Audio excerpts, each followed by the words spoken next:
사복경찰에게 양팔을 붙들린 여성이 검은 승합차에 올라탑니다. 4년 전 대전에서 아기를 출산한 뒤 출생 신고도 하지 않고 방치해 숨지게 한 혐의를 받고 있는 20대 여성입니다. 이 여성은 숨진 아기를 대전의 한 야산에 유기한 혐의도 받고 있습니다. 경찰은 출산 기록은 있지만 출생 신고는 되지 않은 아동에 대한 전수조사 과정에서 수원시에서 수사 의뢰를 받아 지난달 30일 이 여성을 긴급 체포했습니다. 이후 아동학대치사 혐의 등으로 구속영장이 청구됐는데 해당 여성은 영장 실질 심사 1시간을 앞두고 돌연 심사를 포기했습니다.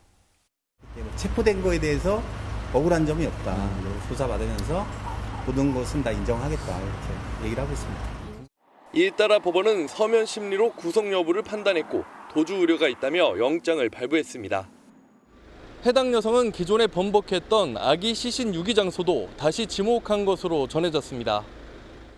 경찰은 이런 진술 등을 바탕으로 대전시 일대에 대한 수색 작업을 다시 진행하고 있습니다. 이에 앞서 경남 거제에서 생후 5일 된 영아를 살해하고 안매장한 사실혼 부부는 모두 구속됐습니다. 이들은 자신들의 범행을 숨기기 위해 자고 일어났더니 아들이 숨져 있었다고 했지만 수사 과정에서 아들을 살해한 것을 자백했습니다. 사복 차림의 경찰들이 산 진입로를 따라 걸어 올라갑니다. 얼마 뒤 경찰들이 내려오더니 여기저기 주변을 살핍니다. 경찰이 대전의 한 야산에서 영아 사체를 찾기 위해 수색 작업에 나선 겁니다. 경찰은 어제 경기 수원시에 사는 20대 친모를 긴급 체포했습니다. 지난 2019년 4월 대전에서 출산한 남자아이를 사흘간 방치해 숨지게 한 혐의입니다. 경찰 조사에서 여성은 임신 사실을 모른 채 아이의 친부와 이별했고 시신은 대전 주거지 인근 야산에 유기했다고 말했습니다. 경찰 관계자는 병원에서 태어난 기록은 있지만 출생 신고가 없는 아동에 대해 수사하던 중 이런 사실을 확인했다고 밝혔습니다. 하지만 여성이 진술을 번복하면서 경찰이 시신을 찾는 데 어려움을 겪고 있습니다. 경기 과천시에 사는 50대 여성도 자신이 낳은 아이가 사망하자 유기한 혐의로 경찰에 붙잡혔습니다. 이 여성은 8년 전 다운 증후군이었던 아기가 며칠간 앓다가 사망했고 시신은 지방의 한 선산에 묻었다고 진술한 것으로 알려졌습니다. 경찰은 두 친모에게 아동학대 치사 혐의를 적용했지만 고의 살해 정황이 있었는지도 추가로 조사한다는 방침입니다. 태어났지만 출생신고가 안 된 아이들에 대한 전수조사가 시작된 지 사흘밖에 안 됐습니다. 그런데 벌써 이렇게 많이 버려진 아이들이 나오고 있습니다. 박유영 기자와 더 짚어보도록 하겠습니다. 어서 오세요. 예. 앞서 리포트에서 봤지만 지금 하루가 멀다 하고 이런 사건들이 벌어지고 있습니다. 걱정은 이런 사례들이 더 있지 않겠느냐 이런 것 때문이거든요. 그렇습니다. 최근 7년간 2,236명의 영유아가 출생신고가 안 된 걸 감사원이 확인하고 이 중 23명, 단 1%만 조사했을 뿐인데 드러난 게 수원 냉장고 영아 사건입니다. 정부와 지자체가 전수조사를 하고 있는데 경찰에 협조 요청이나 수사 의뢰를 한 건 95건입니다.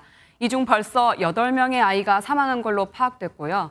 13명은 입양 보냈거나 보육시설로 보내는 등 어쨌든 어디에 있는지 확인이 됐습니다.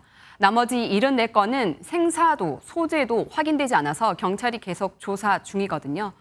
조사를 할수록 앞서 전해드린 내용처럼 비극을 당한 영유아가 더 나올 가능성 있어 보입니다. 예, 이런 사건들의 발생 시기를 보면은 지금 갑자기 늘어난 게 아니에요. 해마다 꾸준히 있어 왔다는 얘기인데 해마다 얼마나 일어납니까?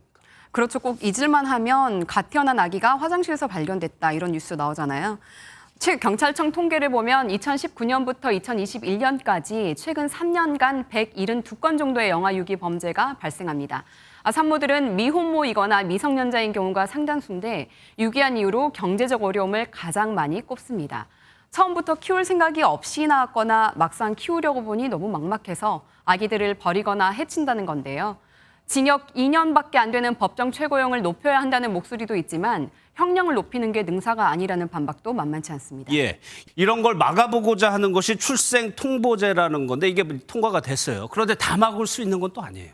그렇습니다. 출생신고제는 말 그대로 출생, 아기가 태어나면 통보, 국가에 알린다는 건데 가장 크게 바뀌는 게 누가입니다. 지금은 출생신고 의무자가 부모로 돼 있다 보니 부모가 신고하지 않으면 유령화 등처럼 분명히 태어났지만 국가는 모르는 상태가 발생했던 겁니다.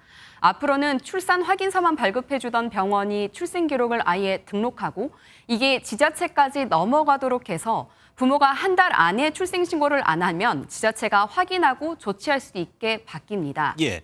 그런데 병원이 아닌 곳에서 낳는 경우도 꽤 된단 말이에요. 그렇게 되면 어떻게 되는 겁니까? 그게 지금 사각지대로 지적되고 있는 부분이거든요. 물론 99.7%가 의료기관에서 태어나니까 대부분이긴 합니다만 0.3%의 아기는 여전히 관리 밖에 있는 거죠. 게다가 아까 언급한 대로 유기범죄의 상당수가 미성년자거나 미혼모가 낳은 경우인데 출생 통보제가 시행되면 일부러 병원을 가지 않고 몰래 낳는 일이 더 많아질 거란 우려도 나옵니다.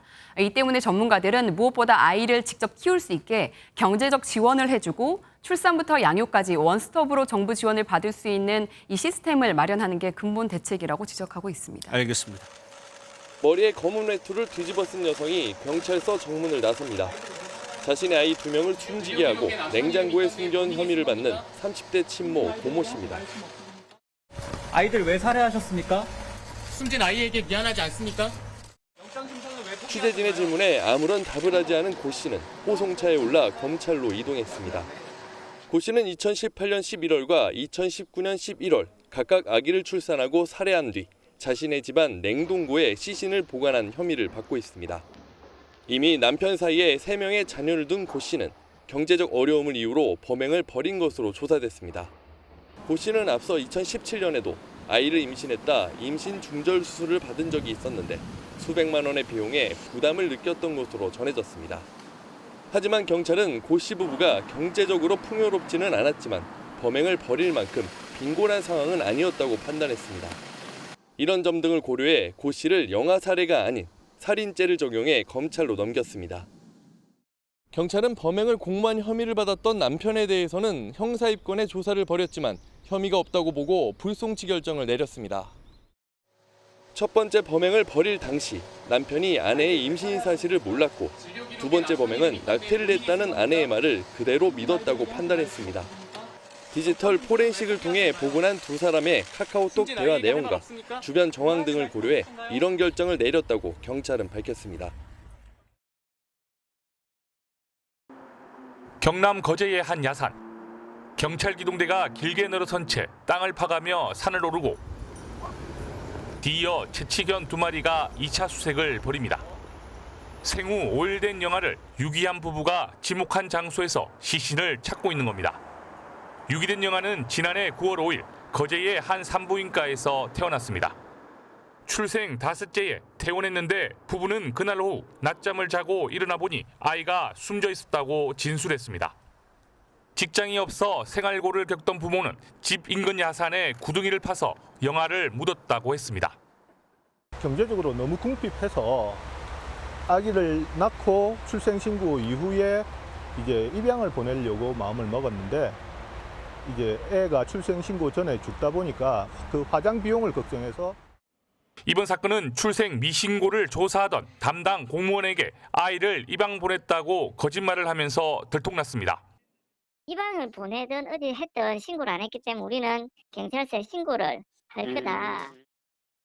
영아의 엄마는 지금의 남편을 만나기 전에 아들 2명을 더 낳았던 것으로 파악됐습니다. 한 아이는 친정에 맡겼고 다른 한 명은 입양을 보냈다고 말했습니다. 경찰은 영아의 사체를 찾아 타살 여부가 있는지를 확인하는 동시에 앞서 태어난 2아이의 행방을 찾고 있습니다.